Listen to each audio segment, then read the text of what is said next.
going on, KD community, Knicks Deli community? It's Sheer. Just wanted to hop on here. I want to welcome you all back to Knicks Deli. So the New York Knicks got robbed last night.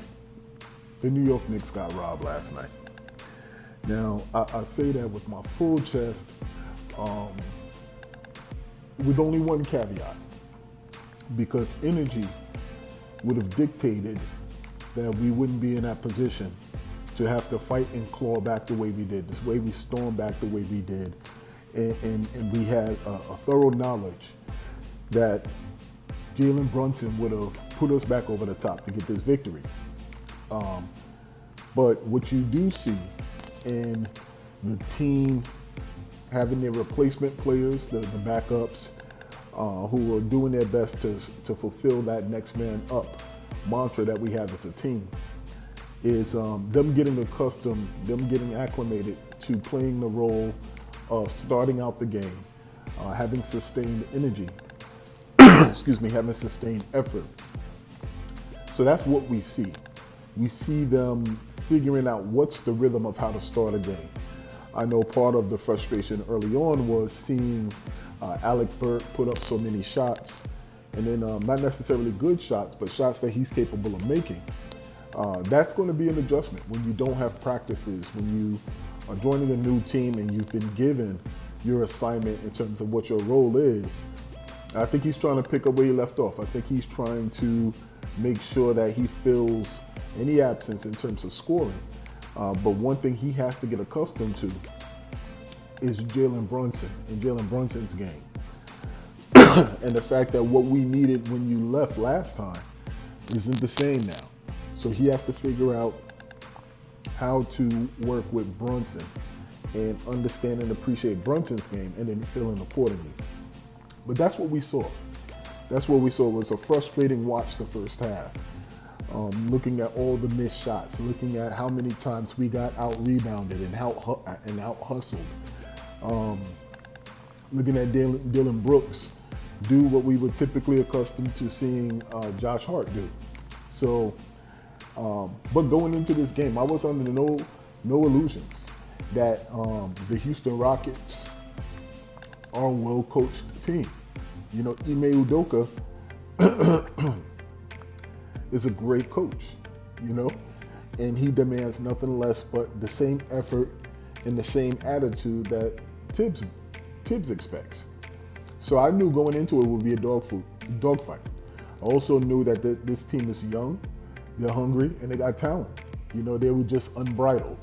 And this is the season that they're starting to get bridled. They're starting to realize that with effort, you know, they can play up and compete against any other teams in the NBA. But I say all that to say, you can't help but feel that, you know, there are checks and balances in this league. And last night was a clear example of checks and balances that are taking place. Now, everybody can say what they will. And with the emergence of sports betting that is now prevalent, you know, in our current era, it's also questionable. You know, we remember Tim Donaghy, you know, it's well documented, his impact on the league, and to see it in real time, watching Rasheed Wallace get technical after technical, hearing stories come out about Allen Iverson and the collective, you know, black and white wall. If I'm comparing it to the blue wall, that's with the police department.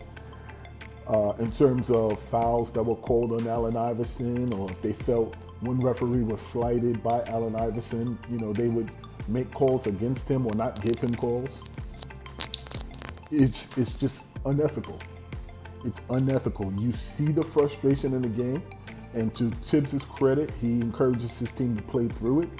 But the foul shooting disparity last night was criminal. It was criminal. And then, you know, to make that type of call at the end of the game, and you being completely on the opposite side of the player. So the player in which you called the call on, your vision was blocked, you know, from seeing if contact was made by that player, okay? And And then you had the replay that will allow you the view to see whether or not contact was made. You just, in terms of the circumstance, you want to make a call like that? So the league truly should open investigations, because this is ridiculous. And it's not just the New York Knicks game. It's been something that's been consistent all season. It's been something that players and teams are voicing their discontent with. And nobody wants to be on the receiving end of a poor call like that. And we know that this is regular season, but every game counts. And some people will say, you say that once a call is made. No, if you know Tom Thibodeau and the New York Knicks, we play every game as if every game counts, and it does. Okay? So it was particularly frustrating. I know it's frustrating for all of us. For me, it was extremely frustrating because it was a day or two after, it was a day after the Super Bowl. And I'm a Niners fan. Shout out to my Niners. Shout out to the Chiefs. But to have the game end like that provided a second night of frustration with this game ending the way it did. So, particularly heartbreaking, but more frustrating than heartbreaking, like the Super Bowl was. A couple of things stood out. First and foremost, Jalen Brunson is Jalen Brunson. The way he started off the game was an anomaly, a complete anomaly, going at least 0 for 5 or 0 for 6, something like that. But for him to end with 27 points, I'm just like, it's crazy. 7 assists, crazy, Dante DiVincenzo, once again, it's been a revelation. I submitted a recent video pretty much putting out there is he's our hidden gem. Is he our next star that's going to be created under the watchful eye of Tom Thibodeau? And something else that's also concerning is that he went down with a hamstring injury last night. So when it rains, it pours. And the one beauty of everything happening is that we are a week away from All-Star Weekend, so we can, get some of these players healthy. But the New York Knicks are battling an uphill battle. And it's so funny that the irony is the timing. The timing is such where we are hitting our stride. We are winning. We're being recognized for being a team and an organization that is smart, competent, competitive, and contenders. And then now we find ourselves in the throes of a 3 out of 4 losing period. So, that's particularly frustrating. But Dante DiVincenzo, hopefully it is not serious and that he could be on the road to recovery, but we lose our bodies. What I think is going to happen, what I hope is going to happen is that it does some way, shape, or form free up some time for Jacob Toppin to get in there because he's been tearing it up and clearly he's the better Toppin. But we'll see. Precious Achiuwa has been a revelation. Precious Achiuwa has met the challenge. Once again, people are going to really have to start giving Tom Thibodeau some credit. They're really going to have to start giving Tom Thibodeau some credit. Listen, if you do not fit the mold in terms of your hard work, your tireless dedication to the game, your effort, then you're not going to be successful under Tom Thibodeau's watch. Your ability to play defense, then you're not going to be successful under Tom Thibodeau's watch. And that's what we see. We see Achiuwa really embodying the spirit of this Knicks team, the spirit of the city, and really opening himself up to the teachings of Tom Thibodeau. So that's something that's promising. And last night, I believe he had, 17 rebounds or something along those lines.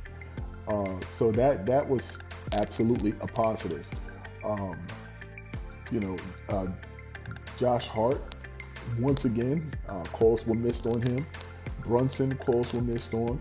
And the team is getting fed up. And at this point, almost is comical. It's almost pointless to argue because everything that you see is blatantly on film. So once again, the Houston Rockets squeaked out a win. The New York Knicks was robbed, but there's not much that we can do by complaining about it. I did like, and I said this in my previous video, what you're seeing is this Knicks team feeling each other out. We have a lot of new pieces. We have new pieces that are going to be integral to our style of play moving forward. So there will be an adjustment period. There will be a period where we look completely disheveled, completely disorganized. And there's going to be stretches where you can see the potential for who we are and who we're going to be. But needless to say, I think the timing of everything is perfect. If we're going to get banged up, no better time to do it than prior to the All-Star break. So we have an opportunity for these players to get treatment. We have an opportunity for these players to rest mentally, physically, spiritually, and emotionally. And then, we start reevaluating, and little by little, we get our players back. I'm just proud and satisfied to see the level of competitive fight that we have night in and night out.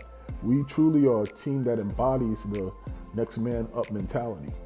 And once again, all we've been asking for years has been a team that puts forth the effort in a competitive fight that represents the spirit of the city, and we have that in our New York Knicks. So next game up, we got to put this one behind us, and let's just hope the best for Dante.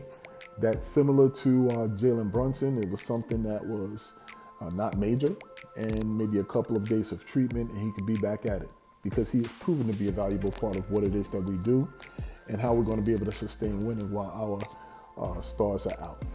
If he isn't back, that's a huge blow, where we're looking at about 4 out of 5 of our starters who are down, so we will see. But one thing that you know about our team is that it's the next man up, and we're going to keep fighting. So keep this in mind. Same thing applies to life that applies to our team. If there is no struggle, there is no progress. But remember this, whether it's out there in the real world or in these YouTube streets, whether your friend, your foe, or the refs, everybody eats. Here in Knicks Daily, I'm Shia, and I'm out. Peace.